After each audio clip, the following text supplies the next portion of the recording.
Hey, mic check. 1, 2, 3. Hello, friends. Signing on, doing final mic checks. We'll see you soon. Check, check, check.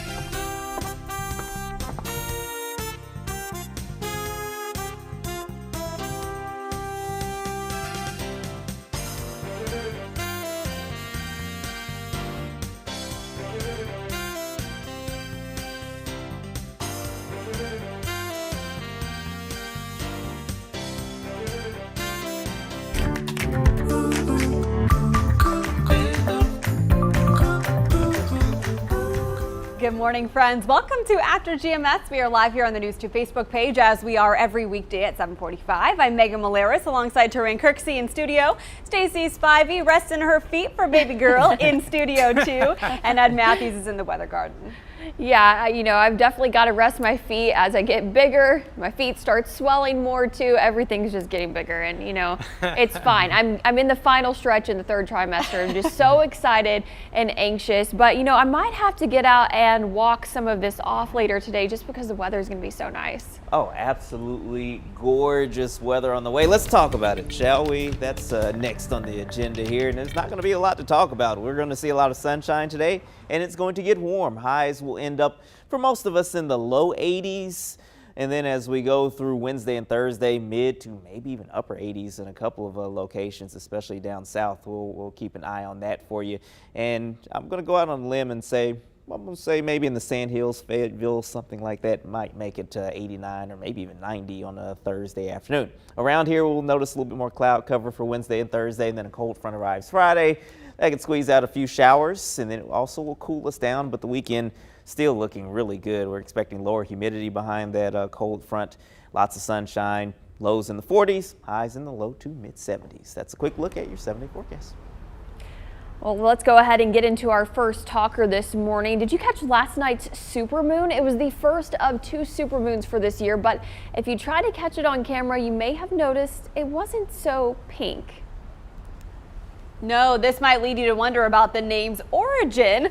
Pink is my favorite color, and I was quite pleased when I heard the name of this, but disappointed when I saw the actual moon. We discussed this, of course, in our 6:30 show. Around the time of the April full moon, the creeping phlox flower is blooming.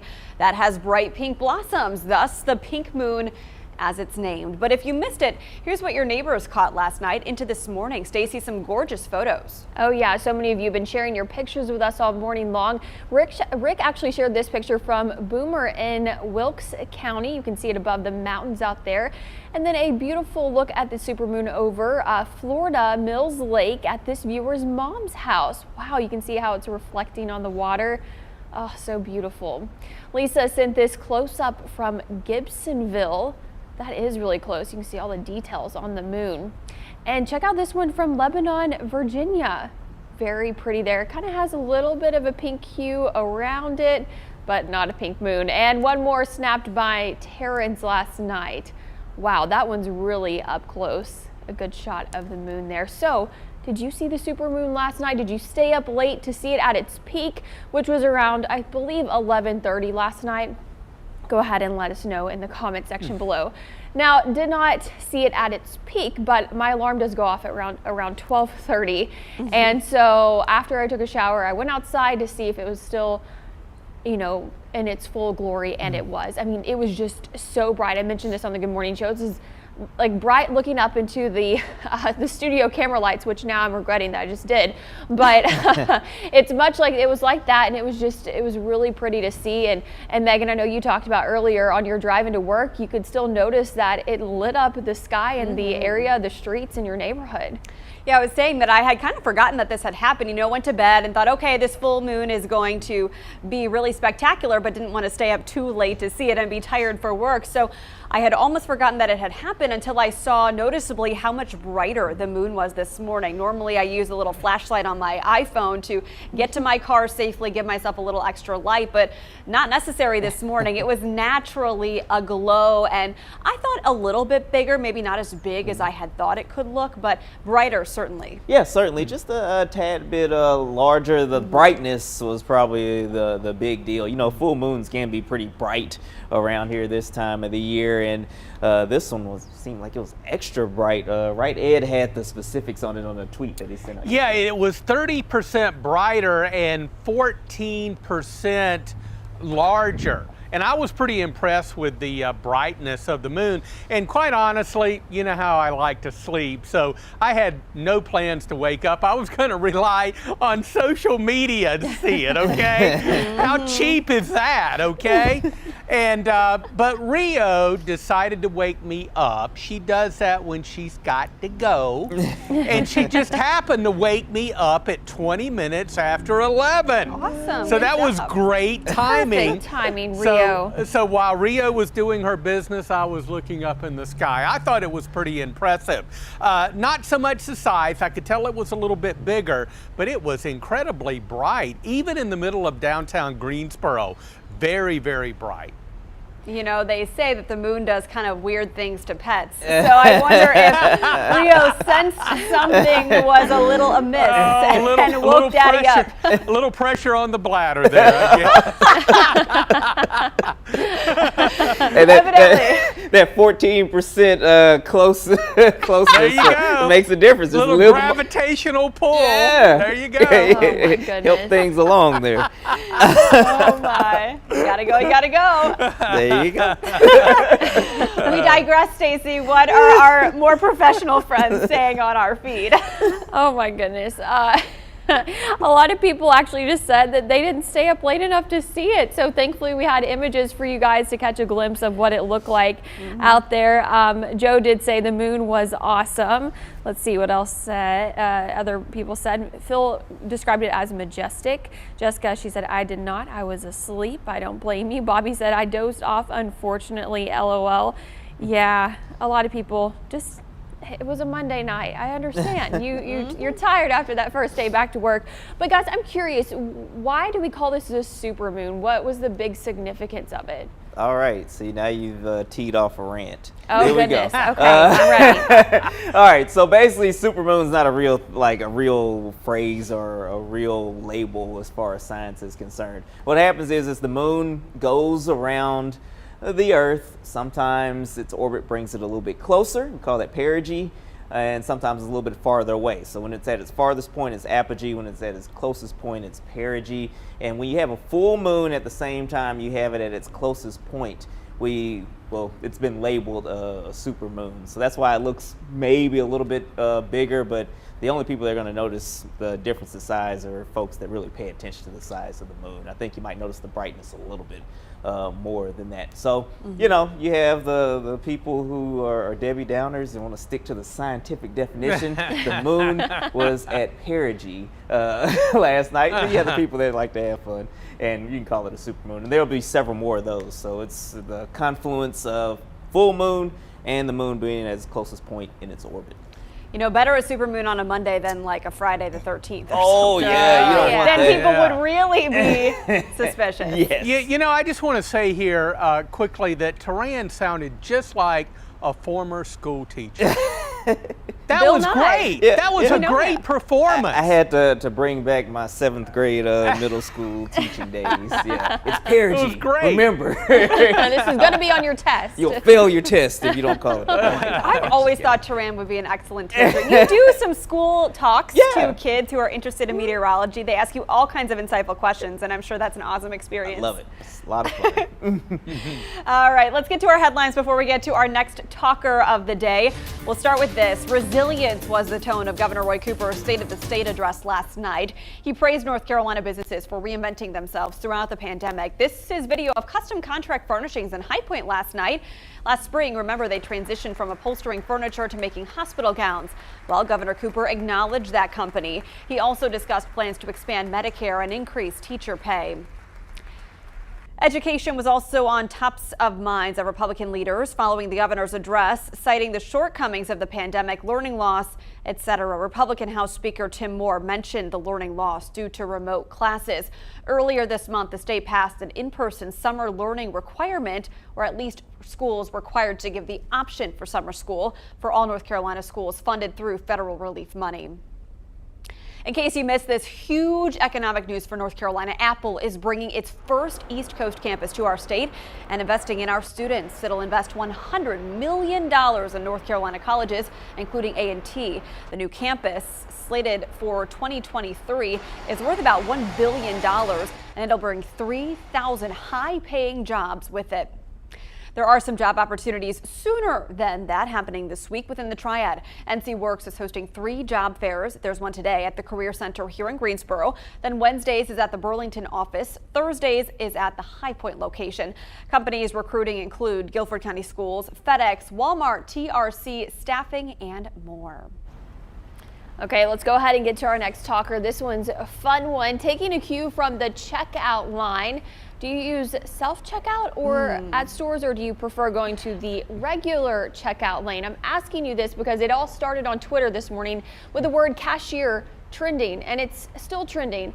So I clicked on it to see what everyone was talking about, and the user was asking, do you prefer the self-checkout at the grocery store or use the cashier? Now the responses online were split, with some people saying they like the speed of self-checkout. Others say they prefer going to the cashier lane. So what do you use? Okay, so before I was pregnant, the self-checkout was always ideal because in and out as quickly as possible. It's easy, you get it done, but you know, I'm tired these days and I'd much rather have someone else help me out. And you know, especially if I have a ton of groceries, then I let somebody else handle it. And I have to say, the people at Harris Teeter are so nice. Now that I guess I'm noticeably pregnant, they always offer to help have somebody take my groceries out to the car and help me put them in the car, which I just thought was the nicest thing. And then they'll take my cart back for me, and it just makes my shopping experience a lot better. So these days, definitely going to see the cashier. And I like that human interaction too. Yeah, I feel like all grocery stores are really great about offering women, especially pregnant or not, you know, if you need help getting to your car, we're here to help you. So that's always a great tool. I don't often take them up on it, but it's nice that it is available and everybody's so warm and welcoming. I prefer the cashier lines for sure. Self-checkout is great if you just have like a couple of items and there are long lines. But so often I find myself being so frustrated by the machines. It's like, scan this item again, put this item in the bagging area. This item is not in the cart. I'm like, well, yes it is. Yes it is. Help please. And so it's just like, it just takes longer, I feel like, sometimes to use the self-checkout once you get through all the technical challenges. That you're better off having been in line. That said, my toddler, he had his first grocery store experience this weekend. We've been avoiding bringing him to the grocery store just because of the pandemic, and you know, early on, CDC was saying it's best to leave kids at home because they're too young to be vaccinated, etc. So he got to go this weekend. Had an absolute blast. Like, it was the best day ever for him. He picked out his own Gerber Cheeto Puffs, which are kid-friendly. Healthy apparently, and he would not let go of them. So we had to just roll the cart through the line, and the cashier just grabbed the little scanner and scanned it in his hands. And he said, "Okay, little guy, enjoy." Those were his. Fun times. Yeah, fun times at the grocery store. What about you, Terrain? Self-checkout or not? I think a little bit of both. To your point, if I don't have a whole lot of stuff, I think more often than not I go down the self-checkout. But if I know there's something where you know somebody will have to come by and approve a purchase or something like that, then I'll just try to go through the line. But you know, I see the merits in both. I can see the merits in both.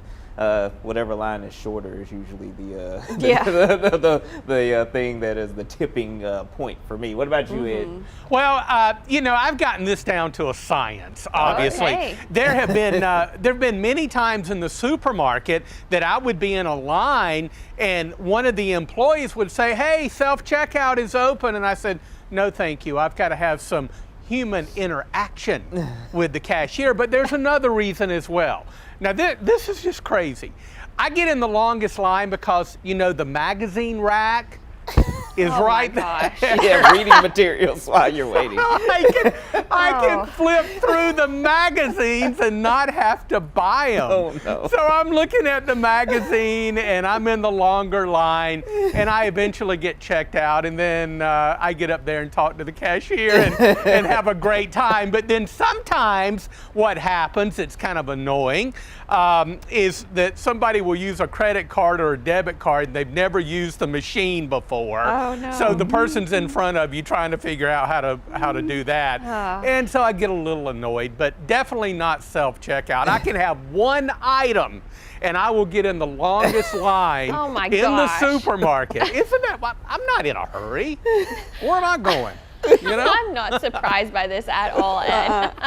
Oh my gosh, Ed, Jason said he thought you were going to say, I've got the bread in the milk. I gotta get it from here. Yeah, I got my arms full of milk and bread. I'm ready for the big snowstorm. Okay, for those of you who are new to our program, there was a promotional video a long time ago featuring the one and only Ed Matthews ahead of a snowstorm, talking about snow preparation, and Ed, milk and bread were the highlight of this commercial. Yeah, He Pulls still- up in the truck.